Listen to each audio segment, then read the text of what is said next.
মেয়েদের পরীক্ষা শুরু হয়ে গেছে, অ্যানুয়াল পরীক্ষা, তাই জন্য হাতে সময় খুব কম। তো সেই কারণে ব্লগ শুরু করলাম কিচেন থেকে। কোনো রকমের রান্নাটা আজকে তাড়াতাড়ি করে সারছি, বেশি কিছু রাঁধছি না। আর সব থেকে স্পেশাল জিনিস ঘি, একটু ঘি ছড়িয়ে দিলাম, ব্যাস আমার মাছের মাথা দিয়ে ডাল রেডি।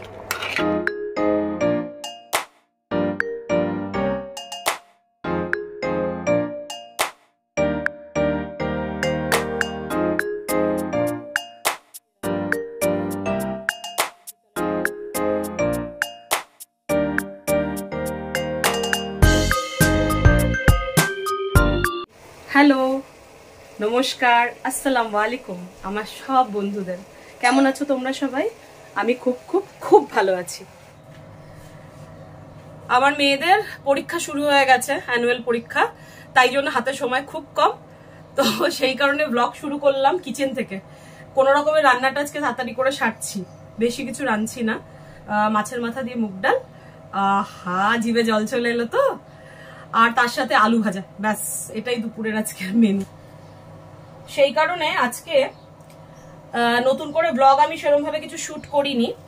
তো তোমাদের সাথে যে পর্দার ভিডিওটা শেয়ার করেছিলাম সেটাকেই আজকে আমি আপলোড করব, ঠিক আছে?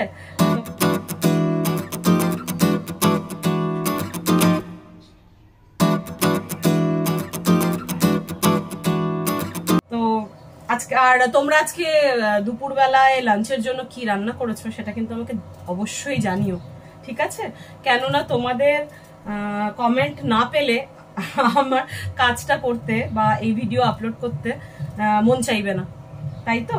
সেই কারণে তাহলে আমার সব বন্ধুরা চলো আমি দেখিয়ে দিই পর্দাটা কিরকম ভাবে বানিয়েছি।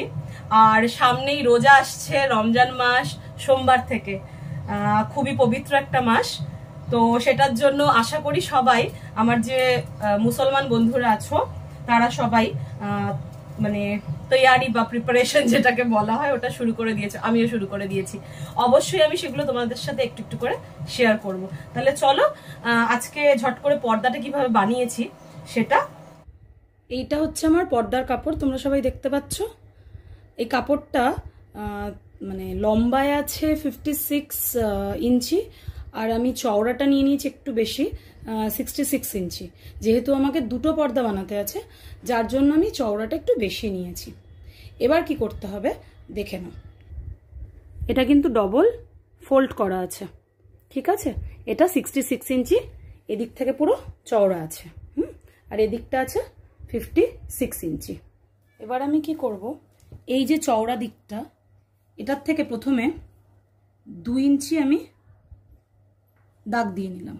দাগ দিয়ে এরপরে আমি 6.75 করে এটাকে দাগ দিতে থাকবো এই চক কালারিং চক দিয়ে, এইভাবে।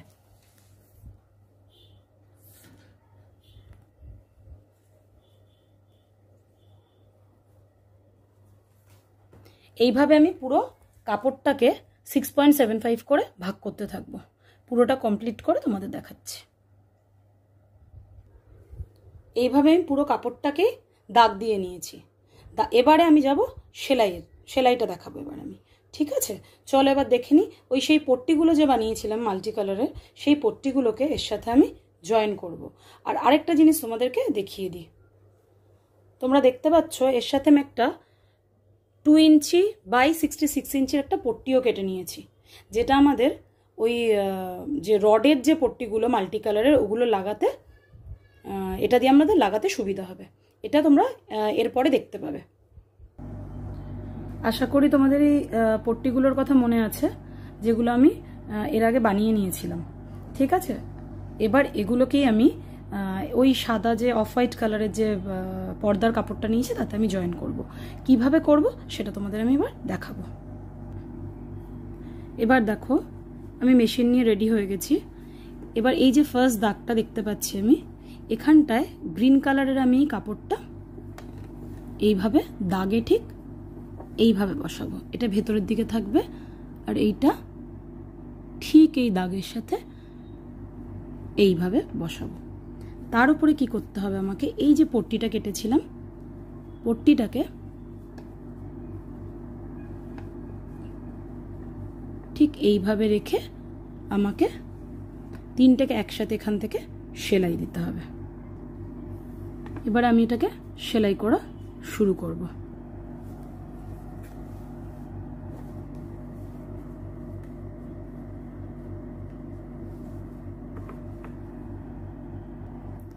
এবার দেখো এদিকটা একটা আমরা লাগিয়ে নিয়েছি।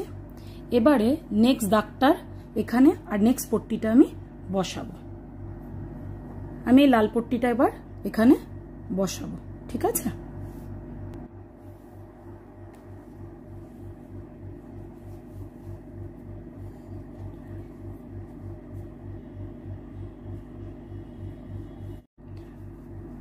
ঠিক এই দাগের সাথে এরকম ভাবে ম্যাচ করে এই আবার এখান দিয়ে আমি সেলাই করব। এইভাবে অল্টারেশন করে যে কোনো কালারের সাথে তোমরা মিক্সড অ্যান্ড ম্যাচ করে এই পট্টিগুলোকে লাগিয়ে নেবে। এইভাবে দেখো আমি লাল পট্টিটাও লাগিয়ে নিয়েছি। এরপরে আমি এই ইয়েলো পট্টিটা এই দাগটার সাথে মিলিয়ে এইভাবে লাগাবো। যেভাবে দেখিয়ে দিলাম ওইভাবেই তোমরা সবাই লাগাতে থাকবে, সেলাই করতে থাকবে। এইভাবে প্রত্যেকটা পট্টি আমি জয়েন করে তারপর তোমাকে দেখাচ্ছি। তোমরা দেখতে পাচ্ছ জিনিসটা সেলাইয়ের পরে কিছুটা এরকম হয়েছে। এবার কি করব, এই যে পট্টিটা আছে এটাকে উল্টে এভাবে আমাকে সেলাইটা করতে হবে। চলো এবার দেখে নি। এবার কি করব, এই পট্টিটাকে আমি পুরো এরকম ভাবে নিয়ে এইভাবে এটাকে এই বসালাম, এভাবে সেলাই করে নেব।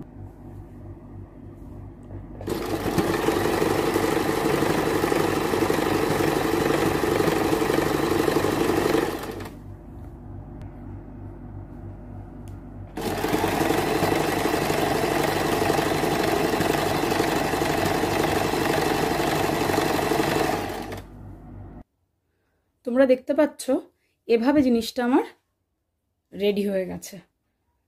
বেশ চওড়া হয়েছে পর্দাটা আমার। এবারে নেক্সট স্টেপে আমি যাব, ঠিক আছে?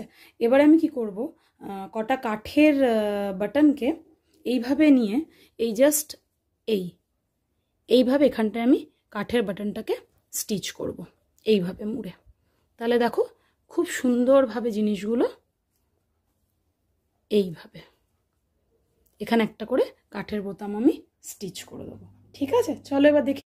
এবার আমি দেখাচ্ছি এই পমপমগুলো কিভাবে আমি লাগাবো।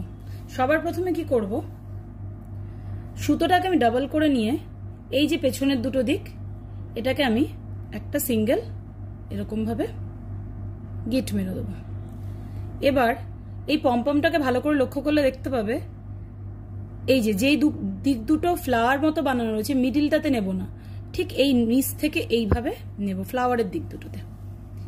এই ঢোকালাম, ঢুকিয়ে এই যে ফাঁকটা হলো এইখান দিয়ে আমি যেখানটা আমি এই গিটটা দিয়েছিলাম এইভাবে ঢুকিয়ে এই লক করে নিলাম এটাকে। এইবারে আমি এর সাথে এটাকে স্টিচ করব। এইভাবে পমপমটাকে লক করার পরে ঠিক কর্নারে আমি এইভাবে এটাকে ঢুকিয়ে দিলাম।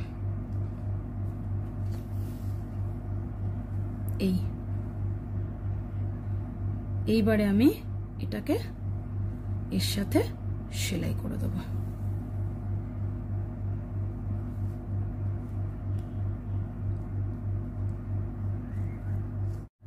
দেখো এইভাবে আমি এটাকে অ্যাড করে দিয়েছি। এবারে আমি কি করব, এরপরে ব্লু কালার আমি চেষ্টা করছি মোটামুটি একটার থেকে আরেকটা পমপমের দূরত্ব 8 ইঞ্চি করে রাখার, ঠিক আছে? এটার পর 8 ইঞ্চি দূরে এটা লাগাবো, ফের আবার আমি অন্য কালারগুলোকে লাগাতে থাকবো, ঠিক আছে? এগুলো লাগানোর পরে তোমাদেরকে আমি দেখাচ্ছি। অ্যাট লাস্ট পর্দাটা রেডি হয়ে গেছে, ঠিক আছে? এরপরে টাঙানোর পরে তোমাদের ভিউটা দেখাচ্ছি। এর আগেও তোমরা দেখেছো ভিউটা অলরেডি, ঠিক আছে? আফটার এটা কমপ্লিটেড এটা হয়েছে। আশা করি ভালো লাগছে। তোমরা বাড়িতে কিন্তু ট্রাই অবশ্যই করো পর্দাটা, ঠিক আছে?